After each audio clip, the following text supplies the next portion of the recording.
আসসালামু আলাইকুম। এখন শুনবেন সংবাদ শিরোনাম। স্বাস্থ্যের আলোচিত ঠিকাদার মিঠু তেলসমাতি বেনামে এবি ব্যাংক থেকে বিপুল অর্থ লোপাট, ৩,০০০ টাকার ভাড়া দোকান দেখিয়ে প্রায় ১০০ কোটি টাকা ঋণ। জনতা ব্যাংকের বাগেরহাট শাখায় ঋণ জালিয়াতি, গ্রাহকের নাম লিমিট পরিবর্তন করে ২.২ কোটি টাকা আত্মসাৎ, অভিযোগের তীর ব্যবস্থাপকের দিকে। বিএনপির ভারপ্রাপ্ত চেয়ারম্যানের দেশে ফেরা ইতিবাচক হিসেবে দেখছে জামাত, এনসিপি সহ সব দল। প্রত্যাশা, জবরদস্তিমূলক রাজনীতির অবসান ঘটিয়ে গড়বেন নতুন বাংলাদেশ। প্রায় ১.৫ যুগ পর তারেক রহমানের দেশে ফেরাকে স্মরণীয় করে রাখতে চান নেতাকর্মীরা। চলছে গণসংবর্ধনার প্রস্তুতি, শেষ পর্যায়ে মঞ্চ তৈরির কাজ। ঠাকুরগাঁওয়ে তীব্র শীত আর হিমেল হাওয়ায় বিপর্যস্ত জনজীবন, বিপাকে শ্রমজীবী মানুষ, বাড়ছে ঠান্ডাজনিত রোগের প্রকোপ। আসসালামু আলাইকুম। এতক্ষণ দেখছিলেন সংবাদ শিরোনাম, এখন দেখবেন বিস্তারিত। ব্যাপারটা অনেকটা ওয়েব সিরিজের মতো। কাগজে কলমে ঋণ একজনের নামে, তাকে পাঠিয়ে দেওয়া হয় মালয়েশিয়ায়, যাতে তার টিকিটটিও খুঁজে না পায় রিকভারি টিম। অন্যদিকে বেনামি ঋণের টাকা তুলে আড়াল থেকে ৯-৬ করে যাচ্ছে শক্তিশালী চক্র। চক্রের মূল হোতা স্বাস্থ্যের ঠিকাদার মিঠু। মাত্র ৩,০০০ টাকার ভাড়া দোকানের নামে ঋণ প্রায় ১০০ কোটি টাকা। ৯ বছর আগে ঋণ দেয় এবি ব্যাংক। সহকর্মী হাসান মিসবার অনুসন্ধানে বাকিটা। পোশাক দেখে মনে হতে পারে কোনো বুজুর্গ, নাম হাবিবুর রহমান, শেখাচ্ছিলেন বেহেস্তে যাওয়ার আমল। রাজধানীর মানিকনগরের এক রুমের ছোট্ট বাসায় থাকা এই হাবিবের নামেই আছে বিপুল পরিমাণ ব্যাংক ঋণ, কিন্তু দাবি করলেন জানেন না কিছুই, এমনকি জাতীয় পরিচয়পত্রও নেই তার। সব অস্বীকার করে দোয়া দিয়েই বিদায় দিলেন প্রতিবেদককে। এই যে একটা মহাপথ, কালকে মতো দেখা হবে, 1 মিনিট দেখা হবে। ২ মাস পর হাতে আসে হাবিবুরের এনআইডি কার্ড। সেই সূত্রে পাওয়া গেল ব্যাংক ঋণের তথ্য। দেখা যাচ্ছে এবি ব্যাংকে তার ঋণ ৯৫ কোটি টাকা। প্রতিষ্ঠানের নাম হাবিব অ্যান্ড সন্স। সেই প্রতিষ্ঠানের খোঁজে রাজধানীর ধলপুর। ঠিকানায় নেই হাবিব অ্যান্ড সন্সের নামগন্ধ, ঝুলছে মুরাদ লাইটিং হাউসের ব্যানার। ছোট শাখায় বড় জালিয়াতি, যেখানে রক্ষকই হয়ে ওঠেন ভক্ষক। ২৪টি ভুয়া ঋণ সৃষ্টি করে প্রায় ২.২ কোটি টাকা আত্মসাৎ করেছেন শাখা ব্যবস্থাপক নিজেই। ঘটনাটি ঘটেছে জনতা ব্যাংক বাগেরহাট কর্পোরেট শাখায়। এতে জড়িত শাখা ব্যবস্থাপক দেবাশিস চন্দ্র মিস্ত্রি। গ্রাহকের নাম এবং লিমিটও পরিবর্তন করেছেন তিনি, যদি এসবের দায় অস্বীকার করেছেন শাখা ব্যবস্থাপক। বিশ্লেষকরা বলছেন, অভ্যন্তরীণ সুশাসনের ঘাটতি এবং অডিট দুর্বলতায় এমন ঘটনা ঘটছে ব্যাংকে। বড় ধরনের জালিয়াতির ঘটনা ঘটেছে জনতা ব্যাংকের বাগেরহাট কর্পোরেট শাখায়। ঋণের নামে প্রায় ২.২ কোটি টাকা আত্মসাৎ করেছেন শাখা ব্যবস্থাপক নিজেই, যা উঠে এসেছে ব্যাংকটির অভ্যন্তরীণ তদন্তে। শাখা ব্যবস্থাপক দেবাশিস চন্দ্র মিস্ত্রি ২.৫ বছরে ভুয়া লোন সৃষ্টি করেছেন ২৪টি। এর মধ্যে ৭টি ব্যক্তিগত ঋণ এবং সঞ্চয় হিসাবের বিপরীতে দেওয়া হয়েছে ১৭টি ঋণ। এসব ঋণের মধ্যে ১৫টির কাগজপত্র দেখাতে পারলেও ৯টি ঋণের কোনো প্রমাণপত্র পাওয়া যায়নি। সরবরাহ করা প্রতিটি ঋণের মঞ্জুরিপত্রেই সই আছে শাখা ব্যবস্থাপকের। যদিও ভুয়া ঋণের মাধ্যমে অর্থ আত্মসাতের অভিযোগ অস্বীকার করেছেন তিনি, তবে ক্যামেরার সামনে এ বিষয়ে কথা বলতে রাজি হননি। না, আমার অভিযোগ নাই তো এরকম।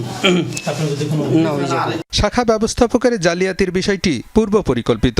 তারেক রহমানের দেশে ফেরার সিদ্ধান্ত সামগ্রিক রাজনীতির জন্য ইতিবাচক বলে মনে করে জামায়াত, এনসিপি সহ বাকি দলগুলো। বিএনপির শীর্ষ নেতাকে স্বাগত জানিয়ে তার কাছে জবরদস্তিমূলক রাজনীতির অবসানের প্রত্যাশা করেন। নেতারা বলেন, গণতন্ত্রের ধারাবাহিকতা অক্ষুণ্ণ রেখে সবাইকে নিয়ে আগামীর বাংলাদেশ তৈরি করা গেলে তারেক রহমানের রাজনীতির ইতিহাস হবে অনন্য ও দীর্ঘমেয়াদী। ২৫ তারিখে ইনশাআল্লাহ আপনাদের দয়া আল্লাহর রহমতে আমি দেশে ফিরে যাব। প্রায় ১৭ বছর পর দেশের মাটিতে পা রাখতে যাচ্ছেন বিএনপির ভারপ্রাপ্ত চেয়ারম্যান তারেক রহমান।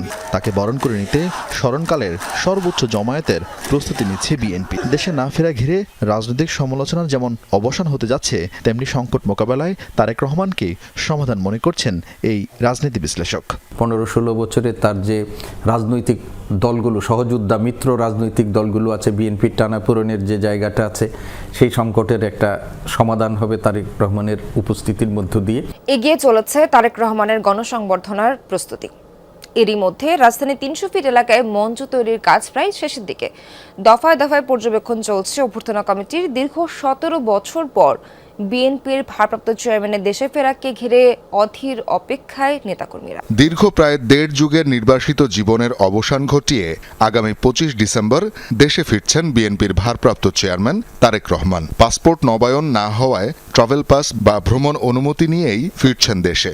তার এই প্রত্যাবর্তনকে স্মরণীয় করে রাখতে রাজধানীর পূর্বাচল 300 ফিট এলাকায় ঐতিহাসিক গণসংবর্ধনার আয়োজন করেছে বিএনপি। জনদুর্ভোগ এড়াতেই পূর্বাচলের স্থানটি বেছে নেওয়া হয়েছে বলে জানান নেতারা। এরই মধ্যে দফায় দফায় প্রস্তুতি পর্যবেক্ষণ করে অভ্যর্থনা কমিটি। ইতিমধ্যে দেখতেই পাচ্ছেন যে বিএনপির সকল পর্যায়ের নেতৃবৃন্দের মাঝে একটা উৎসাহ উদ্দীপনা তৈরি হয়েছে। যেই সময় আমাদের হাতে রয়েছে এর মধ্যে আশা করি আমাদের কাজ সব সুচারুরূপে শেষ হবে। আমরা হেলথ ক্যাম্প করব, আমাদের যারা নেতা কর্মী আসবে তাদের চিকিৎসার জন্য আমাদের 25টি অ্যাম্বুলেন্স সারা ঢাকা শহরে থাকবে। উত্তরের জেলা ঠাকুরগাঁওয়ে জেকে বসেছে শীত। ঘন কুয়াশা আর কনকনে ঠান্ডা হওয়ায় বিপর্যস্ত হয়ে পড়ছে জনজীবন, ব্যাহত হচ্ছে স্বাভাবিক চলাচল। শীত বস্ত্রের অভাবে বিপাকে শ্রমজীবী মানুষ, বেড়েছে শীতজনিত রোগ। তবে শীত মোকাবেলায় সব ধরনের প্রস্তুতি রয়েছে বলে দাবি জেলা প্রশাসনের। ধীরে ধীরে আড়মোড়া ভাঙছে সূর্যি মামা। ঠাকুরগাঁয়ে ভীষণ শীত, সেই শীতে যেন কাবু স্বয়ং প্রকৃতি। দূরে দূরে দেখা যাচ্ছে কৃষকের আবছা ছায়া, যেন কুয়াশার বুক চিরে স্বপ্নের মতো আস্তে আস্তে দৃশ্যমান হচ্ছেন তারা। হাড় কাঁপানো শীতে কৃষকদের পোহাতে হচ্ছে নানা সমস্যা, তবু সকাল হতেই ছুটতে হচ্ছে পেটের দায়ে। কুয়াশা না হলেও কালকে তো 1টা পর্যন্ত ছিল দুপুর। আমরা তো দিন মজুর করে খাই, আমাদের তো মনে করি যে শীত পড়লে তো আমাদের কাম কাজ নাই, আমরা ওই কোনোদিন না খায়া থাকি, কোনোদিন পাই, কোনোদিন খাই নাই। সন্ধ্যার পরে থাকা যায় না, সকালটাও একটু কম, সন্ধ্যার পরে বেশি ঠান্ডা। ঠান্ডা, ভাড়া ভোটটা কমে গেছে। আগে যেমন 500 টাকা ভাড়া মারতাম, এখন 250-300 টাকার মধ্যেই ভাড়া হচ্ছে। যাত্রীও খুব কম উঠতেছে গাড়িতে ঠান্ডার কারণে। ধানের শীষ এখনো আসেনি, কাঁচা সবুজ ধানের ক্ষেত জুড়ে নেমেছে কুয়াশার আস্তরণ। পাতা ছুঁয়ে ছুঁয়ে রাতভর জমেছে শিশির। এমন শীতে বাড়ছে ঠান্ডাজনিত রোগ আর চাপ বাড়ছে হাসপাতালে। ঠাকুরগাঁয়ে প্রচুর রুগী, এই রুগী সেটা হচ্ছে একটা বেডে 3 জন করে রুগী আছে। ঠান্ডার কারণে হওয়ার পরে নিউমোনিয়া দিচ্ছে, জন্ডিসে ধরছে। এখন ওখান থেকে ওষুধটা চাচ্ছে না, এখন ঠান্ডা অনেক লাগছে। আর ভাগ্যের সমস্যা ঠান্ডার জন্য নিউমোনিয়া হয়েছে।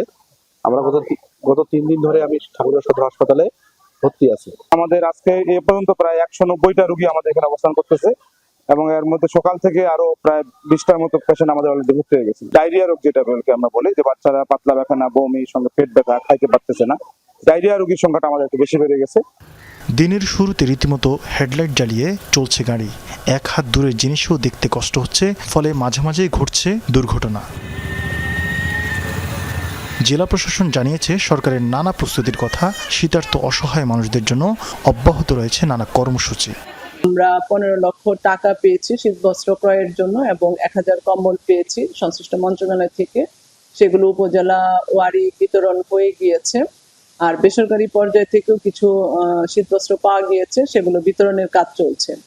জেলায় গত এক সপ্তাহে গড় তাপমাত্রা ছিল সর্বোচ্চ 21 ডিগ্রি সেলসিয়াস এবং সর্বনিম্ন 11 ডিগ্রি সেলসিয়াস।